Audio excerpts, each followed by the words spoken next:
The Theatre des Vampires was by invitation only, and the next night the doorman inspected my card for a moment while the rain fell softly all around us. On the man and the woman stopped at the shut-up box office. On the crinkling posters of penny dreadful vampires, with their outstretched arms and cloaks resembling bat wings ready to close on the naked shoulders of a mortal victim. On the couples that pressed past us into the packed lobby, where I could easily perceive that the crowd was all human. No vampires amongst them. Not even this boy who admitted us finally into the press of conversation and damp wool and ladies' gloved fingers fumbling with felt-brimmed hats and wet curls. I pressed for the shadows in a feverish excitement. We had fed earlier only so that in the bustling street of this theatre our skin would not be too white, our eyes too unclouded, and that taste of blood which I had not enjoyed had left me all the more uneasy. But I had no time for it. This was no night for killing. This was to be a night of revelations, no matter how it ended. It was certain. Yet here we stood with this all-too-human crowd, the doors opening now on the auditorium, and a young boy pushing towards us, beckoning, pointing above the shoulders of the crowd to the stairs.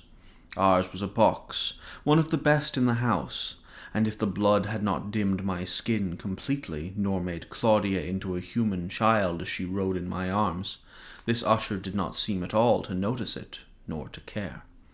In fact, he smiled all too readily as he drew back the curtain for us on 2 chairs before the brass rail. Would you put it past them to have human slaves? Claudia whispered. But Lestat never trusted human slaves, I answered. I watched the seats fill, watched the marvelously flowered hats navigating below me through the rows of silk chairs. White shoulders gleamed in the deep curve of the balcony, spreading out from us. Diamonds glittered in the gaslight. Remember, be sly for once, came Claudia's whisper from beneath her bowed blonde head. You're too much of a gentleman. The lights were going out, first in the balcony and then along the walls of the main floor. A knot of musicians had gathered in the pit below the stage, and at the foot of the long green velvet curtain the gas flickered, then brightened, and the audience receded as if enveloped by a grey cloud through which only the diamonds sparkled, on wrists, on throats, on fingers. And a hush descended like that grey cloud, until all the sound was collected in one echoing, persistent cough.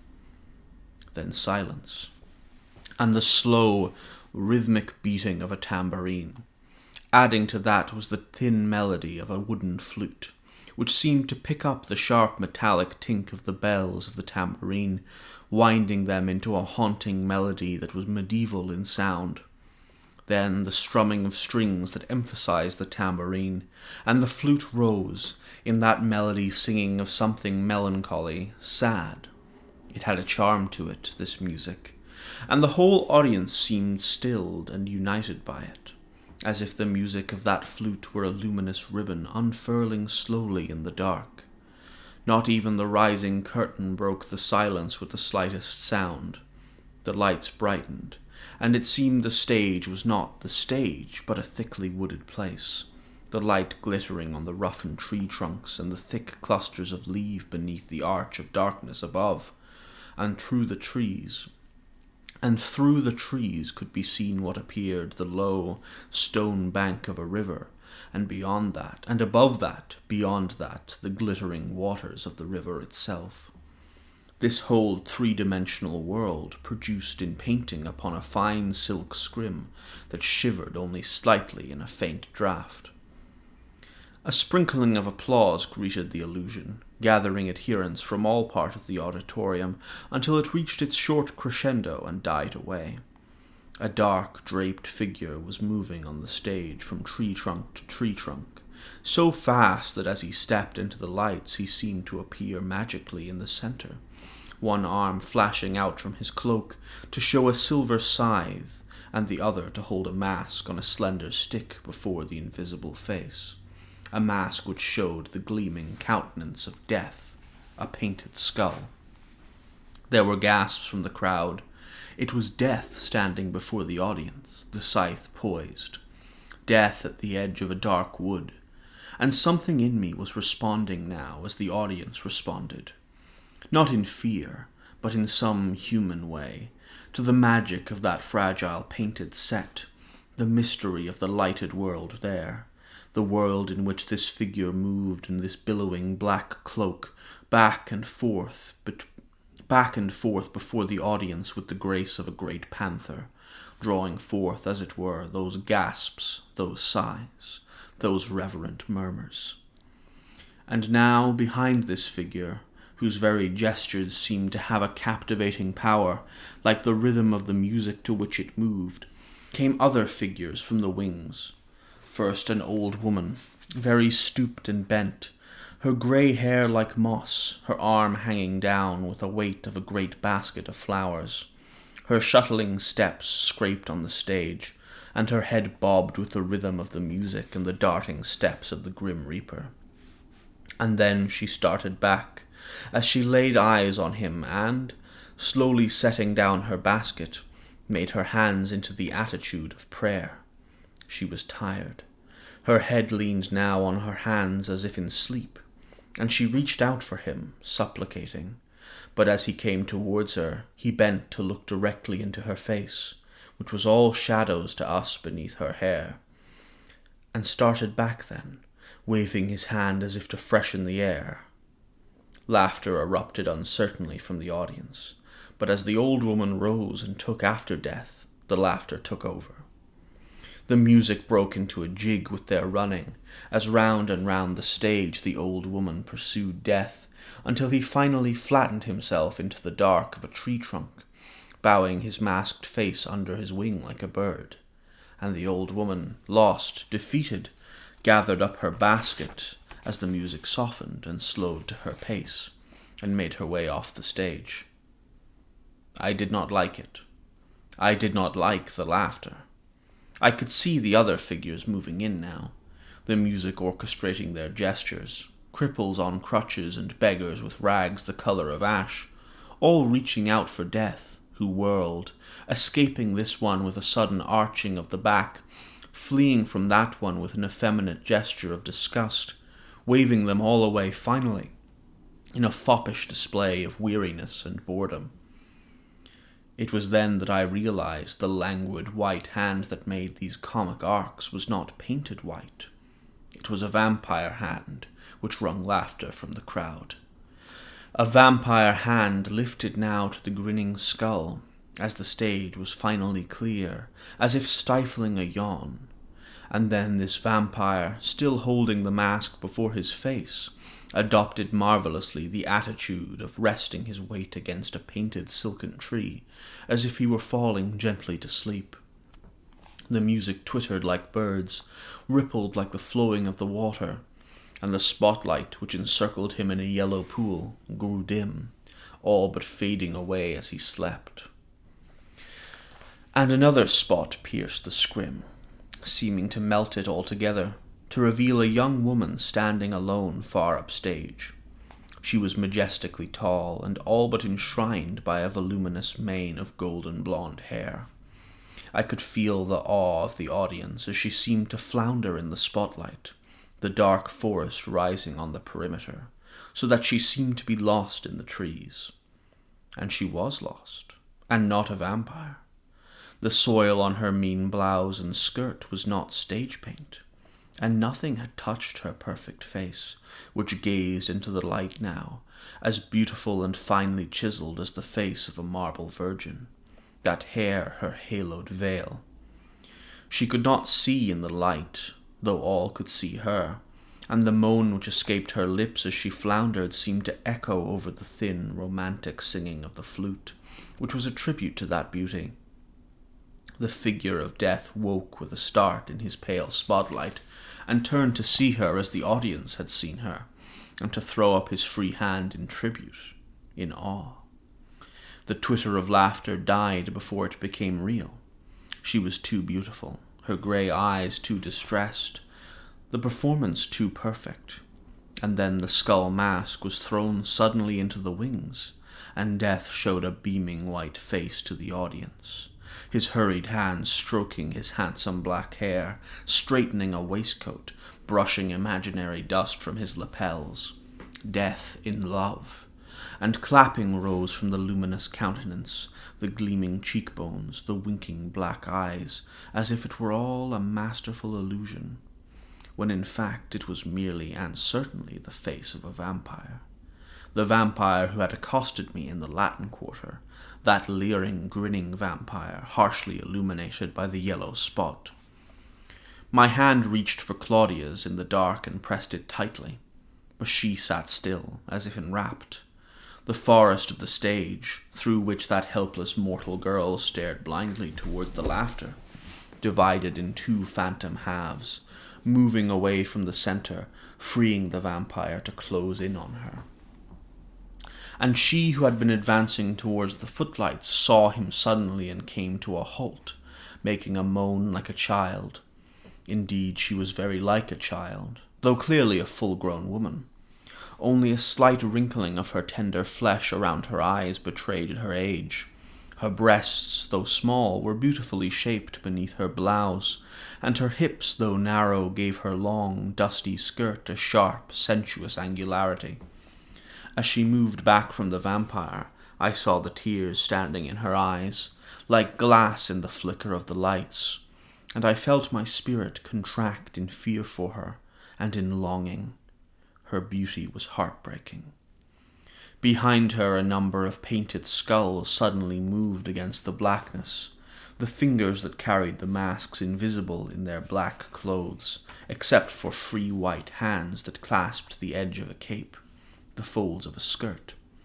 Vampire women were there, moving in with the men towards the victim, and now they all, one by one, thrust the masks away so they fell in an artful pile, the sticks like bones, the skulls grinning into the darkness above. And there they stood, 7 vampires, the women vampires 3 in number, their molded white breasts shining over the tight black bodices of their gowns, their hard luminescent faces staring with dark eyes beneath curls of black hair. Starkly beautiful, as they seemed to float close around that florid human figure, yet pale and cold compared to the sparkling golden hair, that petal pink skin. I could hear the break of the audience. I could hear the breath of the audience, the halting, the soft sighs. It was a spectacle, that circle of white faces pressing closer and closer, and that leading figure, the gentleman Death, turning to the audience now with his hands crossed over his heart, his head bent in longing to elicit their sympathy. Was she not irresistible? A murmur of assenting laughter, of sighs. But it was she who broke the magic silence. "I don't want to die," she whispered. Her voice was like a bell. "We are Death," he answered her, and from around her came the whisper, "Death." She turned, tossing her hair so it became a veritable shower of gold, a rich and living thing over the dust of her poor clothing. "Help me," she cried out softly, as if afraid even to raise her voice. "Someone." She came to the crowd she knew must be there. A soft laughter came from Claudia.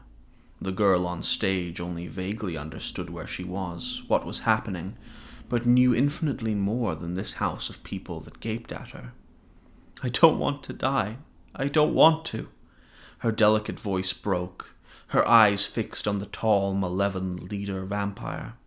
The tall, malevolent leader vampire, that demon trickster who now stepped out of the circle of the others towards her. "We all die," he answered her. "The one thing you share with every mortal is death." His hand took in the orchestra, the distant faces of the balcony, the boxes. "No," she protested in disbelief. "I have so many years, so many. Her voice was light, lilting in her pain.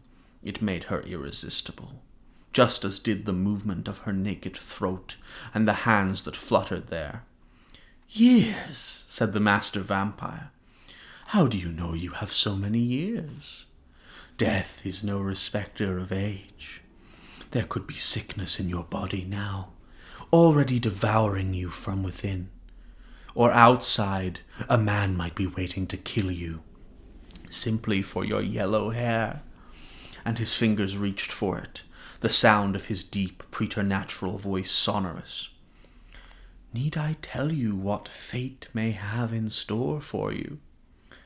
"I don't care. I'm not afraid," she protested, her clarion voice so fragile after him.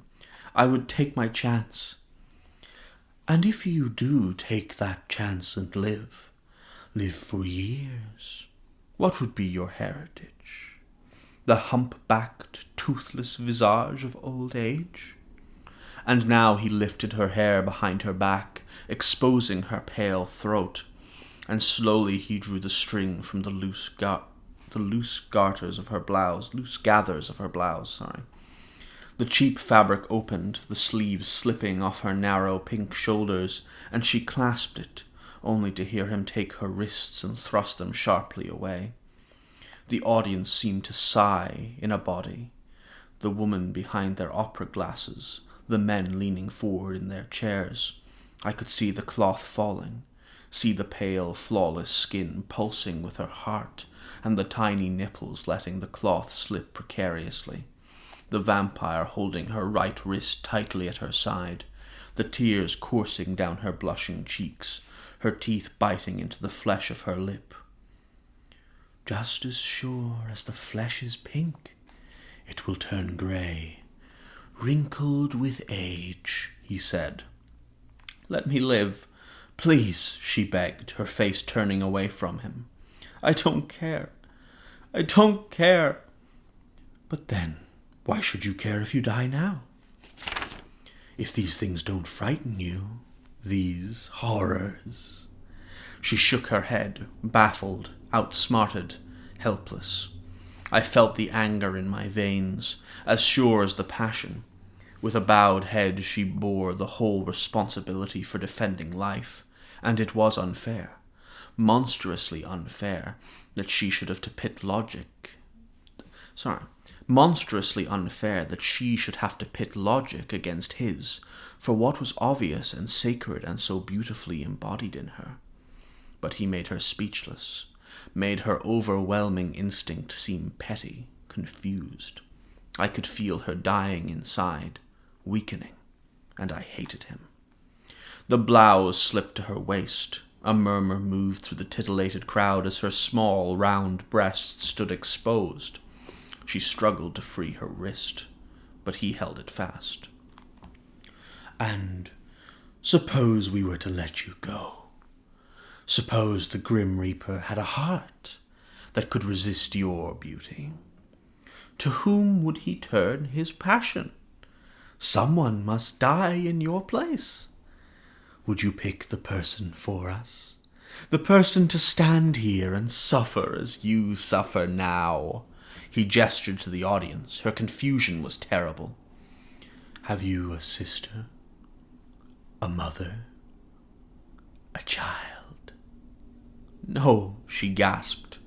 "No," shaking the mane of hair. "Surely someone could take your place. A friend. Choose." "I can't. I wouldn't." She writhed in his tight grasp. The vampires around her looked on, still their faces evincing no emotion, as if the preternatural flesh were masks. "Can't you do it?" he taunted her, and I knew if she said she could, how he would only condemn her, say she was as evil as he for marking someone for death, say that she deserved her fate. "Death waits for you everywhere." He sighed now as if he were suddenly frustrated. The audience could not perceive it. I could. I could see the muscles of his smooth face tightening. He was trying to keep her grey eyes on his eyes, but she looked desperately, hopefully away from him. On the warm rising air I could smell the dust and perfume of her skin, hear the soft beating of her heart. Unconscious death, the fate of all mortals. He bent closer to her, musing, infatuated with her, but struggling. But we are conscious, Death. That would make you a bride. Do you know what it means to be loved by Death? He all but kissed her face, the brilliant stain of her tears. Do you know what it means to have Death know your name? She looked at him, overcome with fear, and then her eyes seemed to mist over, her lips to go slack. She was staring past him at the figure of another vampire who had emerged slowly from the shadows. For a long time he had stood on the periphery of the gathering, his hands clasped, his large dark eyes very still. His attitude was not the attitude of hunger. He did not appear rapt. But she was looking into his eyes now, and her pain bathed her in a beauteous light, a light which made her irresistibly alluring. It was this that held the jaded audience, this terrible pain.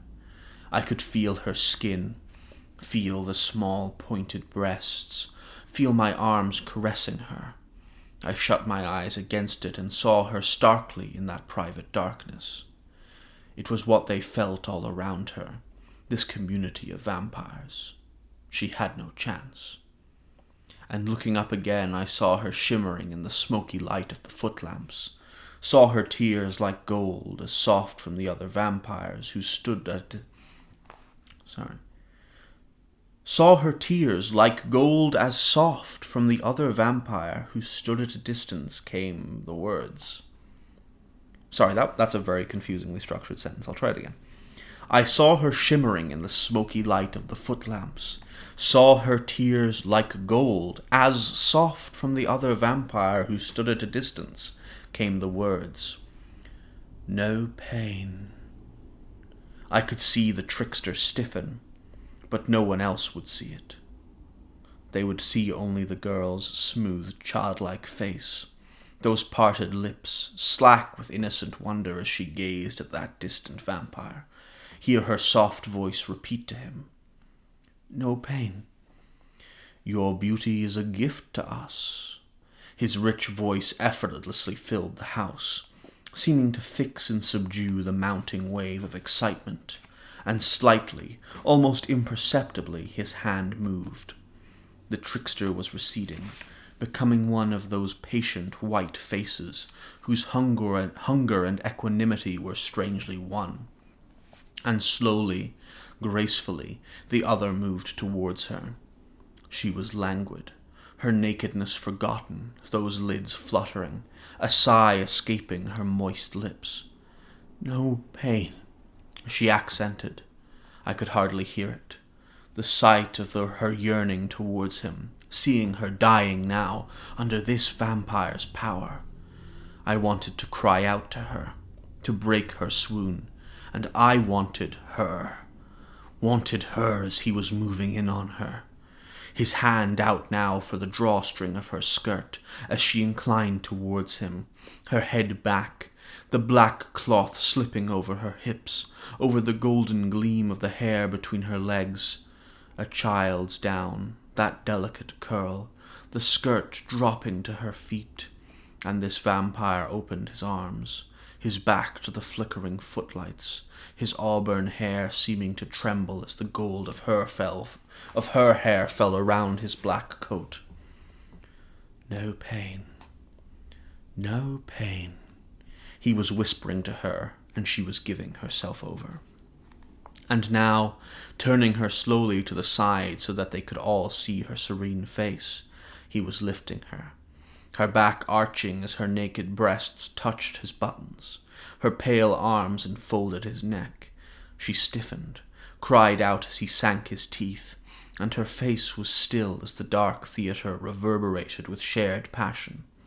His white hand shone on her florid buttocks, her hair dusting it, stroking it. He lifted her off the boards as he drank, her throat gleaming against his white cheek. I felt weak, dazed, hunger rising in me, knotting my heart, my veins. I felt my hand gripping the brass bar of the box tighter until I could feel the metal creaking in its joints. And that soft, wrenching sound, which none of those mortals might hear, seemed somehow to hook me to the solid place where I was. I bowed my head. I wanted to shut my eyes. The air seemed fragrant with her salted skin, and close and hot and sweet. Around her the other vampires drew in. The white hand that held her tight quivered, and the auburn-haired vampire let her go, turning her, displaying her head fallen back as he gave her over.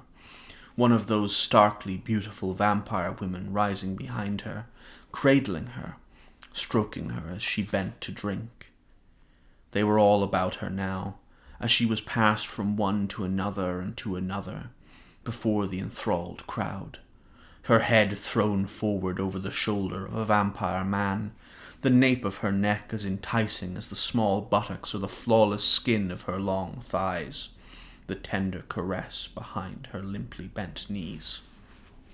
I was sitting back in the chair, my mouth full of the taste of her, my veins in torment, and in the corner of my eye was that auburn-haired vampire who had conquered her, standing apart as he had been before, his dark eyes seeming to pick me from the darkness, seeming to fix on me over the currents of warm air.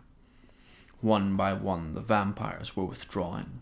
The unpainted forest came back, sliding soundlessly into place, until the mortal girl, frail and very white, lay naked in that mysterious wood, nestled in the silk of a black bier, as if on the floor of the forest itself.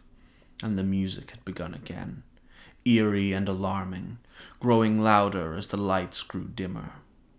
All the vampires were gone, except the trickster, who had gathered his scythe from the shadows, and also his handheld mask. And he crouched near the sleeping girl as the lights slowly faded, and the music alone had power and force in the enclosing dark. And then that died also. And that's where we're going to leave it for today. Alright, so that's another 10 pages of Interview with the Vampire. What are some of the cool things that went on today? Well, main thing to talk about, the thing that takes up the entire section, is the play in the Theatre de Vampire, which is, in my opinion, one of the best scenes in this entire novel. It's this unwitting snuff play where the vampires in the theatre take on this role of being vampires, pretending to be mortals, pretending to be vampires, as this elaborate disguise in order to avoid outside attention. And as part of this, they use the play to feed. However, I think there is a higher purpose to the play itself and the message it sends, because there's a couple of reasons. First is that between them feeding on one girl is not really going to be enough. One girl every night, it won't stretch that far. Secondly is that if they needed to hide, there are far better ways to hide than this very audacious statement, hiding in plain sight. It's a gamble regardless of how convinced they are of it. I think that the entire reason they're going for this very audacious strategy is to communicate a message through their theatrics. And I don't think the message they're communicating is really intended for their audience. I think the message they're communicating through running this theatre and holding this play every now and again is something they need to communicate to themselves, and also to any vampires that might arrive in Paris, such as Louis and Claudia. And that message is right back to the theme of vampires trying to justify their own actions. We've seen consistently, like every vampire that we've met has tried to justify, well, every smart vampire that we've met has tried to justify their actions, their evil actions, through an elaborate moral framework. Louis has this kind of religious basis. Lestat talks about vampire nature. Claudia kind of buys into the vampire nature thing too a little bit. But these guys, they call themselves conscious death. And it appears they've taken on a slightly more secular view. It's still supernatural and semi-religious focused, but it's a more secular view of the devil's servant, or the sort of demonic figure that Louis justifies his actions in terms of being, or wants to be able to justify his actions in terms of being. And the whole structure of the play is set up to show death as this indiscriminate figure who doesn't take those who you would expect, the old woman, the sick, the poor. The death takes who death chooses, and death chooses indiscriminately. And that's the sort of message I feel like it's trying to get across in the way it's written. But that message is slightly inaccurate, because yes, normal death is indiscriminate, but the death they bring is selective. They have chosen this woman to be their victim. However, this is also very fitting narratively, and I think it might even be conscious on their part, because as vampires, they are selective in their death. They do choose who they kill, and they may claim to kill indiscriminately. But as I think I'll go on to a little bit more, they do have clear patterns of choice and favoritism in regards to their victims. And what it further goes to prove is that they do have free will. There is no nature dictating that they must kill certain people, or indeed kill people at all. It ultimately comes down to their own moral choices. And so in performing this play, they're essentially creating this beautifully elaborate scheme intended to justify their own existence to themselves, and simultaneously shield that existence from the outside world. It's a really, really beautiful piece of writing. It's great. I absolutely love it. Top tier. And of course, like, as is the case with every vampire morally I've discussed thus far, their moral justification for what they do is nonsense. It is pure selfishness designed. They have found something that makes them feel good, killing people, and they have subsequently justified killing people in terms of this elaborate scheme where they are conscious death and they represent death in the world, and there's no meaning to existence, so they can just do what they want, much like Louis kind of has. And it's nonsense. And it's very fitting that Louis is forced to watch this play, and Louis gets very angry watching this play, despite the fact that he's seeing the same moral justifications that he's tried to use displayed right in front of him. And once again, he has to, it doesn't quite click with him, but he has to see how, wrong he is, essentially.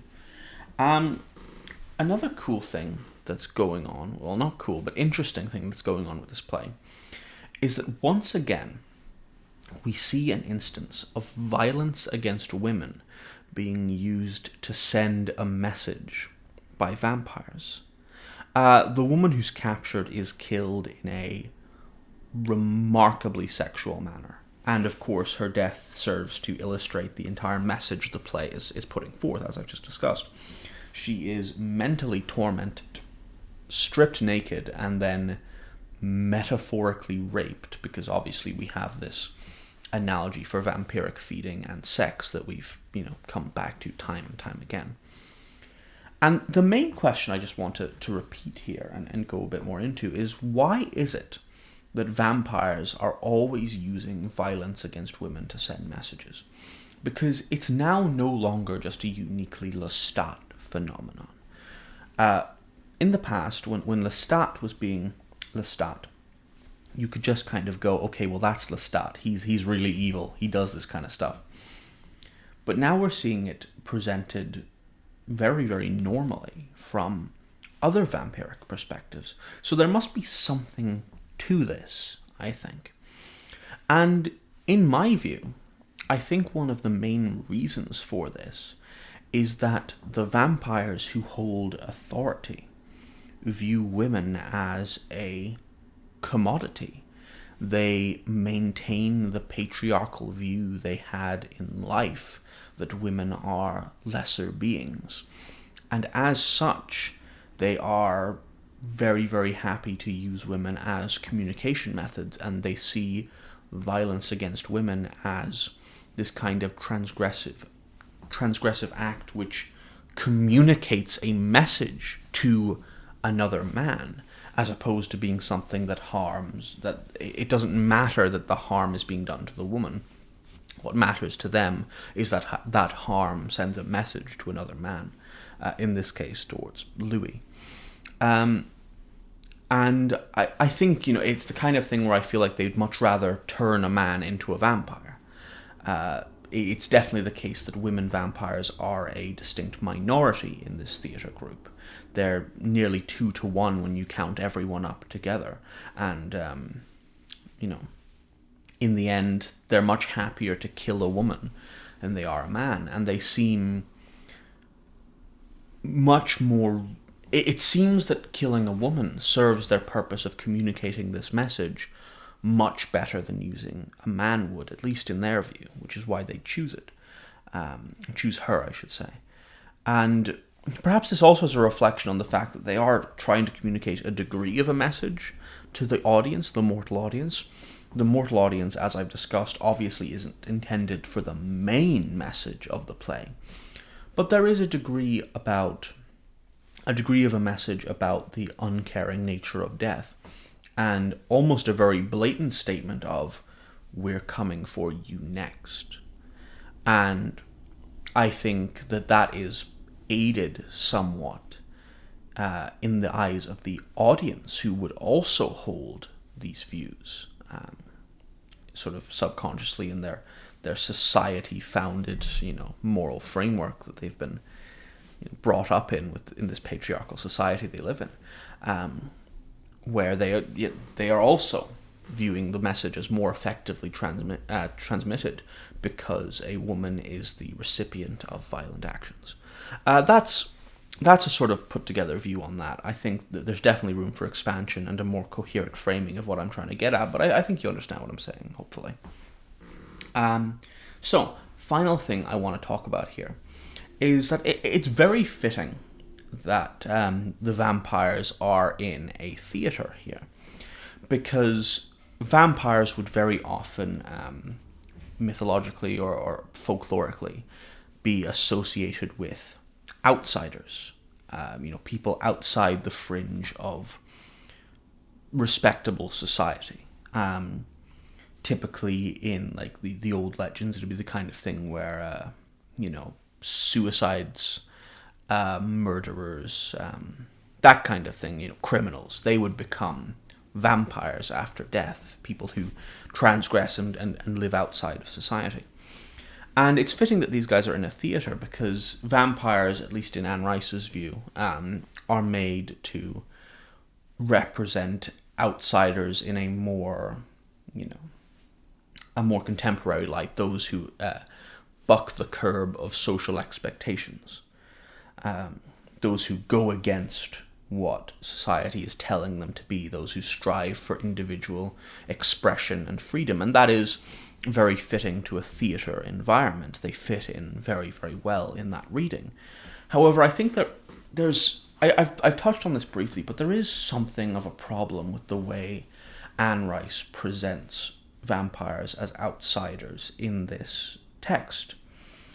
She does a better job of it in the sequels. It's one of the things she does do a much better job of in the sequels, but in Interview with the Vampire, the vampires primarily transgress against social norms on sexual and relationship grounds, but not really on many other ways. The demographic of the vampires in this text is predominantly male and exclusively white, I believe. And not only is that the case, but, the vampire's beauty is very often described in terms of the vampire's whiteness. Take what you will from that. But the main thing I want to point out is that Lestat talks about, one of his reasons for turning Louis being his beauty. But that's just not the case, is it? Because if beauty were the sole requirement for someone being turned into a vampire, I think Lestat actually talks about turning Louis for his beauty in the sequel. So that's, I've remembered that now, but my point still roughly stands as a general reading of the problems with the first text. Because if the sole requirements for someone being, attractive as a person to turn into a vampire were beauty, why is it that, across the entirety of the text, one of the slaves never becomes a vampire? There's never a moment where, someone like Lestat or Louis finds a particularly good-looking slave and they're like, oh, you need to become a vampire. You're beautiful enough. And are slaves just not pretty enough for them? And of course the answer is no. The real reason is that the criteria for vampires making other vampires is much more rooted in racism, economic inequality, and gender and patriarchal bias. It's not about how pretty Louis was that made him get turned into a vampire by Lestat. Sure, that might have been a factor, but the amount of money he had, his social position, his gender, his status in society, overall, was a far more deciding factor than anything else, in my view. So yeah, that's something to consider. It bears saying. Again, the sequels get better at dealing with this, but in Interview with the Vampire, it is very, very, iffy to consider that reading of them as outsiders when you take the rest of this into account. But regardless, that's my analysis for today, so I hope you enjoyed, and I'll see you again tomorrow.